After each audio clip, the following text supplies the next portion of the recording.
Olá para você que nos acompanha, estamos começando mais uma edição do nosso programa Controle Externo, programa produzido pelo Tribunal de Contas do Estado de São Paulo, que fala sobre sua atividade fim, a fiscalização do bom uso do dinheiro público, gestão, administração pública e outros assuntos correlatos, e também o espaço para conhecermos um pouco mais sobre as pessoas que fazem parte da Corte de Contas Paulista. Nossa gravação acontece no Auditório Nobre Professor José Luiz de Anhaya Melo, na sede do Tribunal de Contas do Estado de São Paulo, no coração da capital paulista. O programa Controle Externo de hoje está começando e conta com uma presença bastante especial, com uma das páginas mais importantes da história do Tribunal de Contas Paulista, que é justamente o nosso secretário, diretor-geral, Sérgio Siqueira Rossi, que atende gentilmente o nosso convite para voltar à cadeira de entrevistado do nosso programa. Seja bem-vindo, doutor Sérgio.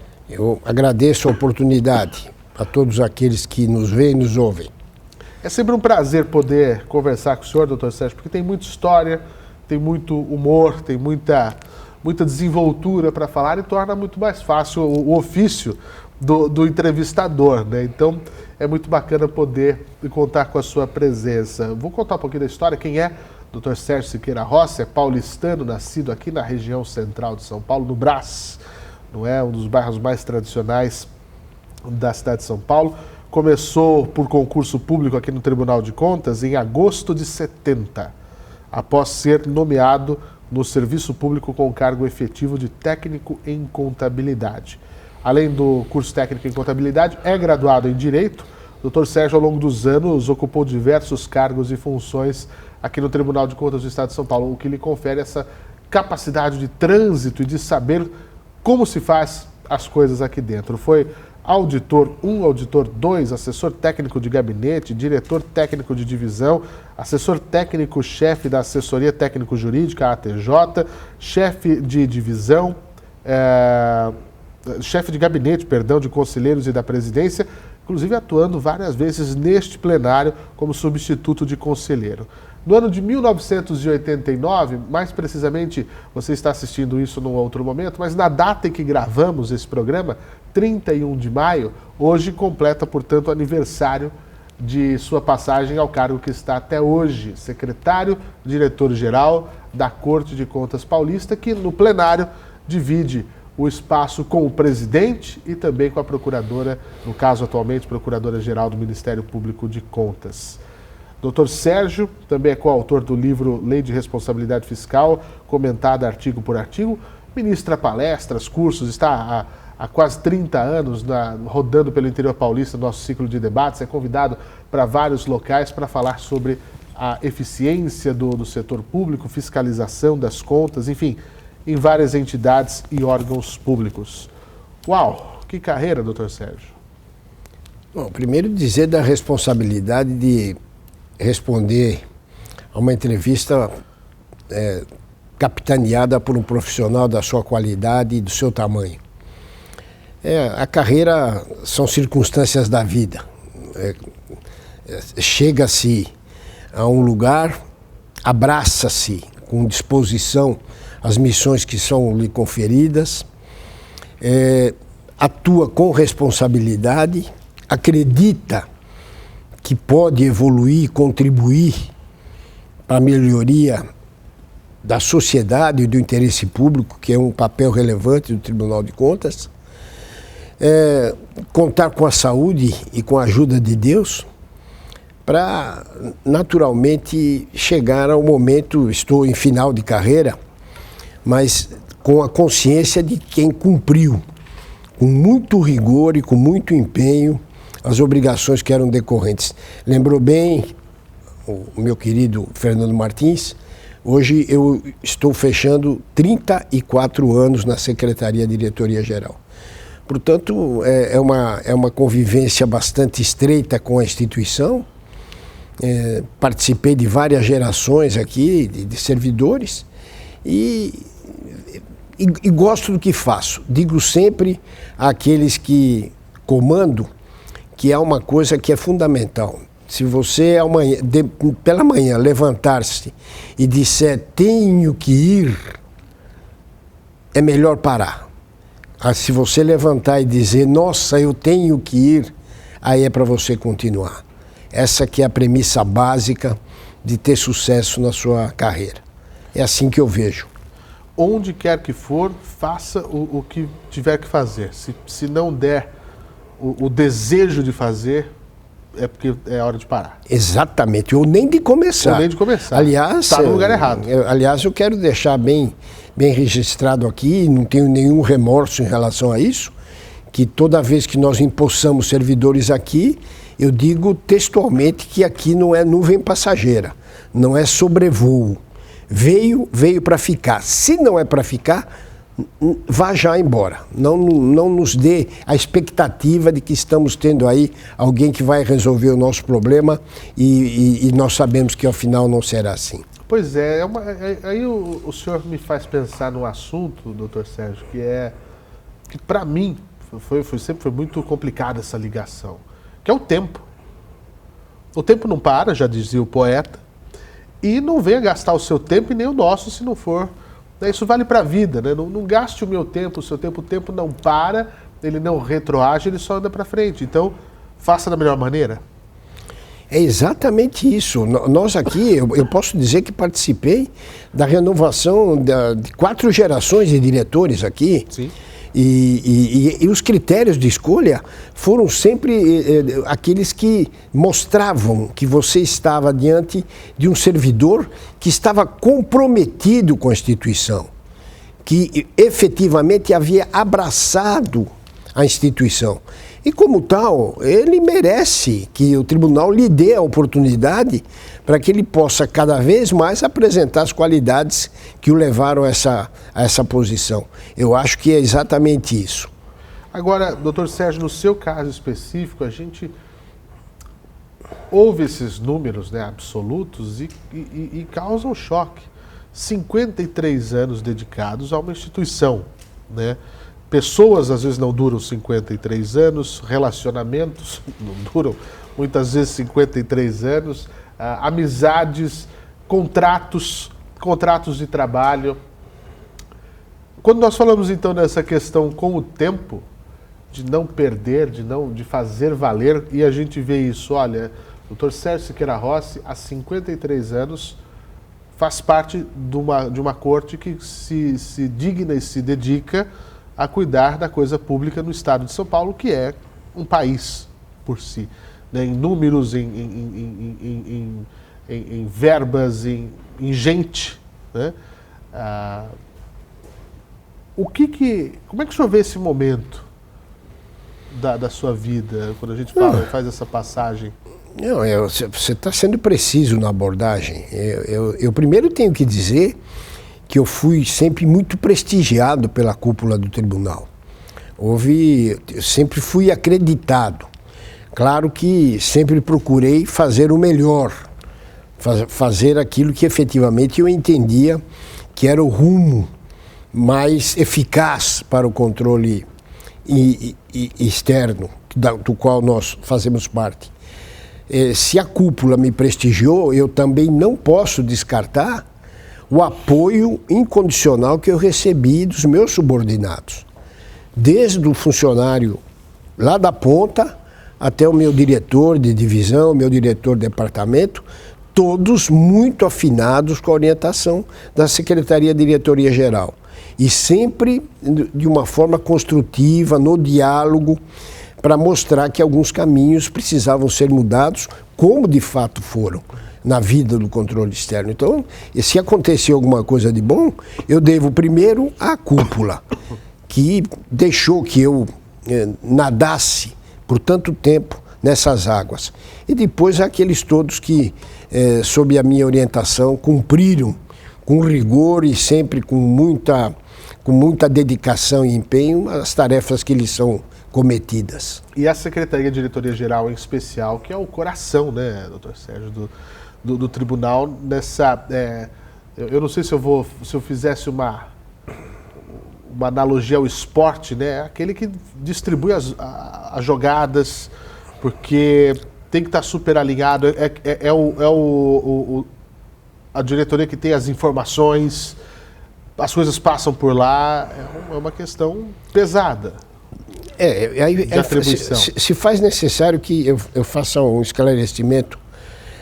Quando eu assumi a Secretaria de Diretoria-Geral, que é um órgão que está previsto na Lei Orgânica do Tribunal de Contas, a Lei Complementar 709/93, o secretário-diretor-geral, e a gente brinca muito com isso, era geral mesmo, ou seja, atividade finalística e atividade fim. Sim. Tinham no secretário-geral, diretor-geral, o comandante máximo. Com o passar do tempo, mostrou-se que era antiprodutivo essa permanência do controle da atividade finalística com aquela de apoio. E aí dividiu-se. Então, hoje, a Secretaria Diretorial-Geral continua sendo o secretário das sessões, enfim, do apoio aos senhores julgadores, e é o diretor-geral em relação à fiscalização, já que a área administrativa tem o diretor-geral de administração. Essa divisão foi fundamental para que nós pudéssemos promover mudanças que continuam sendo feitas e produzindo efeitos bastante positivos, como podem mostrar os nossos números. Aliás, bem dizem aí, diga-se que a nossa equipe de transparência, de comunicação é muito efetiva, e quem quiser saber o que o tribunal tem feito é muito fácil. Nós somos responsáveis por mais de 3.000 entidades que visitamos anualmente, prefeituras, secretarias, e a cada momento o aprimoramento. Eu posso dizer que nós estamos atingindo um momento de raríssima qualidade. Realmente a evolução ela é constante, né? Os aprimoramentos que se tornam necessários, porque as coisas não param de crescer, é importante. Essa divisão, eu até brinco, né, que a Diretoria-Geral de Administração, atualmente na figura do Dr. Malek, né, é o síndico, ele é o síndico. Faz com que tudo ande no prédio e fazendo com que a Secretaria Diretoria-Geral cuide dessa questão mesmo, da fiscalização, né, de secretariar os atos aqui das sessões, enfim, cuidar da nossa atividade fim. Né, e aí o outro lado cuidar justamente dessa questão de termos a estrutura para que possamos fazer isso. Coisas que a evolução vem trazendo. E a evolução me remonta a lembrarmos que acabamos de completar 99 anos, já estamos nos planejamentos, nos preparativos para as comemorações dos 100 anos do tribunal. E mais uma vez falando sobre tempo, se as coisas duram o que duram é porque tem um porquê.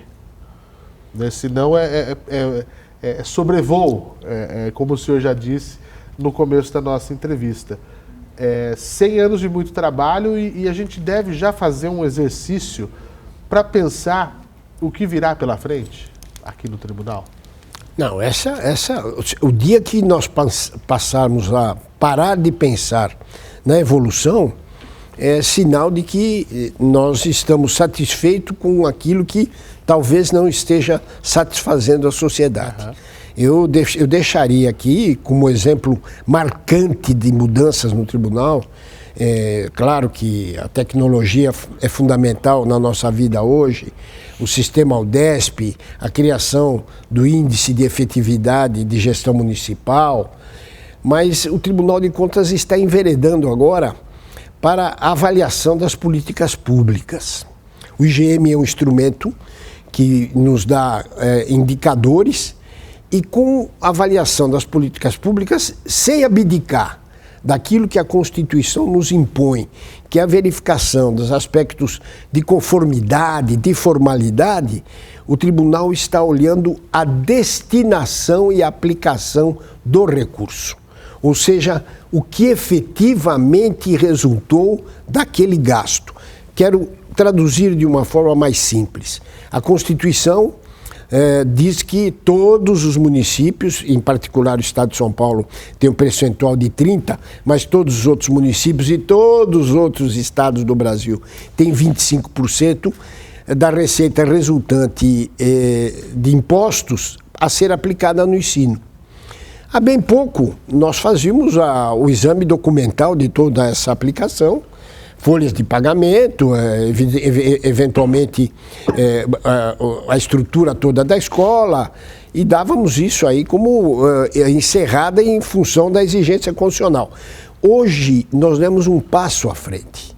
Nós estamos querendo saber estes 25%, no que é que eles resultaram na melhoria do ensino, seja sob o ponto de vista pedagógico, seja sob o ponto de vista físico.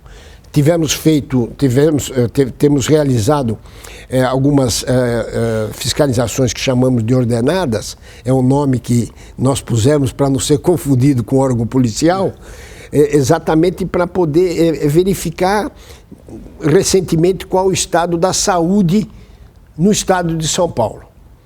E os resultados estão públicos aí, são lamentáveis. Ou seja, e numa área onde a obrigação do município é de aplicar 15% de receita resultante de impostos, ele aplica muito mais, mas na maioria das vezes mal. Nós vimos aí postos de saúde sem a presença do médico, sem a equipe de apoio, a falta de medicamentos.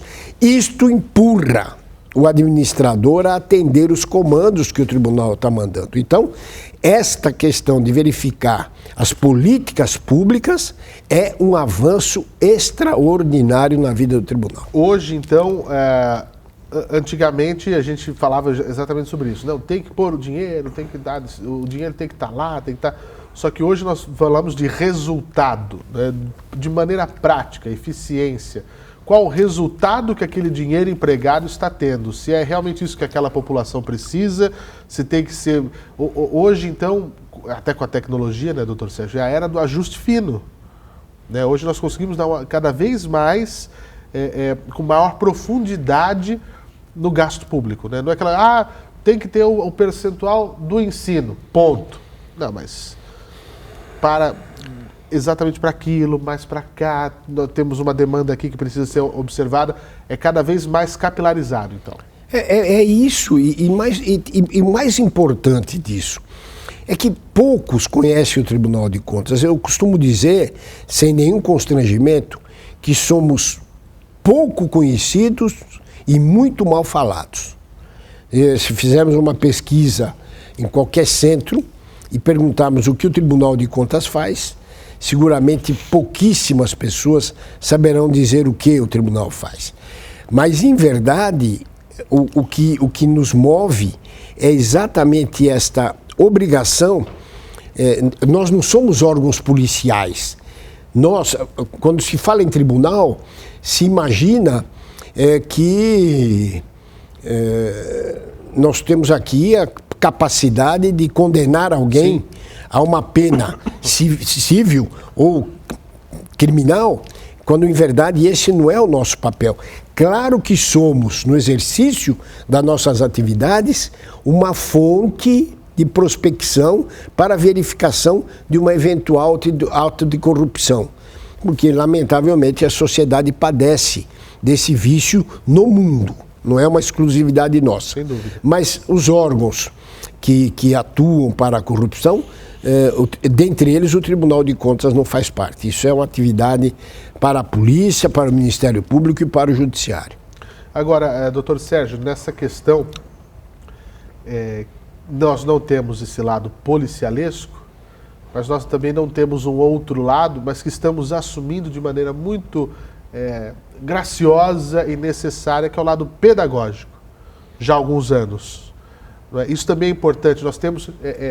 você pode entrar aqui, para você que está nos assistindo, no site do Tribunal de Contas do Estado de São Paulo, manuais, cartilhas, a nossa jurisprudência está ali disponibilizada, o tribunal se levanta em acampamento e vai para cidades há 27 anos num evento chamado Ciclo de Debates, porque desde o final da década de 80 percebeu-se a necessidade da presença do Tribunal de Contas no interior e começamos a abrir as unidades regionais, né? São 20 unidades espalhadas pelo território paulista, tem no interior, tem no litoral, tem lá já na beirada com Mato Grosso, tem na divisa com Minas Gerais, tem já aqui quase para o Paraná, estrategicamente colocadas E aí percebeu-se isso ao longo desse tempo, inclusive o senhor que está aqui nesse tempo percebeu essa questão da proximidade, não com aquela ação persecutória, mas com a ação pedagógica de, olha, nós estamos aqui ao lado.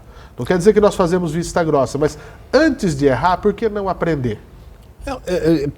Primeiro, eu lamento profundamente, e você tem sido testemunha disso, você tem percebido que os nossos eventos são de afluxo de muita gente. De fato. Nós tivemos em Santos, na segunda-feira, com quase 700 pessoas. De 31 prefeitos, 24 estiveram presentes. Os da Baixada Santista e do Vale da Ribeira. Os que circundam aqui o começo da serra, nenhum deles foi. Esse é um reclamo que o tribunal deixa registrado, porque são prefeituras maiores que se consideram absolutamente insuscetíveis de responsabilidade e não comparecem nesses eventos. Nos estranha muito quando atendemos um prefeito de uma cidade de porte e falamos, olha, o seu IGM está ruim. O tribunal editou um manualzinho de cada cidade que nós fiscalizamos, contando exatamente a posição em que ela está desenvolvendo o seu trabalho. O prefeito não comparece. Agora, de outra parte, não fora a existência das unidades regionais, criadas a partir de 1988, o tribunal hoje não estaria em condições de fiscalizar nada. Imagine a equipe de fiscalização saindo daqui para ir em Rosana. Pois é. O que é que acontece nesse trajeto? Quanto tempo vai, quanto tempo vem, quanto tempo fica? E hoje nós temos o município mais distante de uma unidade regional, é 140 quilômetros de estrada pavimentada, ou seja, a comunicação, seja do interesse da fiscalização quanto do fiscalizado, é muito fácil de ser criada. As unidades regionais são fundamentais. Eu diria que talvez alguém pense, por que não se cria mais? É porque nós entendemos que a tal geografia do Estado, como bem diz você, está cercada pelas unidades regionais, em todos os quadrantes, né, nos limites com os outros estados. E não há espaço para uma nova regional, a menos que amanhã volumes de serviço cresçam, que façam que a gente faça subdivisões regionais. Também não se pode descartar isso. Sim, e é de fato isso, né? O prefeito também reclamar, mas você tem que sair, vir até São Paulo. E hoje, quando nós viajamos, né, para esses ciclos, eu vejo muito isso. Ouço e vejo os prefeitos comentando, eu estou sempre aqui conversando com o diretor, eu venho para cá, ou meu servidor vem, o secretário, ou enfim, porque é próximo, né? Proximidade atrai, né? E evita erros, porque ao invés de, deixa passar, depois a gente vê. Não, eu vou ali constar, é aqui do lado, está sempre de portas abertas, né? Está sempre, e não só as portas abertas, como nós que permanecemos indo. Então essa também é uma questão que foi se aprimorando ao longo desses quase 100 anos do tribunal, e metade dessa história, mais da metade, vivida aqui com o doutor Sérgio dentro dessa história. Doutor Sérgio, infelizmente, né, o tempo é muito curto do nosso programa. Tem muitas histórias que, inclusive, para quem não sabe, dentre as atividades dos 100 anos do tribunal, eu não sei nem se eu deveria, mas eu vou dar um spoiler aqui, nós vamos ter um livro de contos, com histórias engraçadas, com causos, e me coube essa incumbência que, com muita alegria, com muita felicidade, eu assumo isso, né? E o senhor deve ter muitas histórias. Tem alguma que dá para contar para a gente aqui? Um caos do tribunal? Dos publicáveis. Né?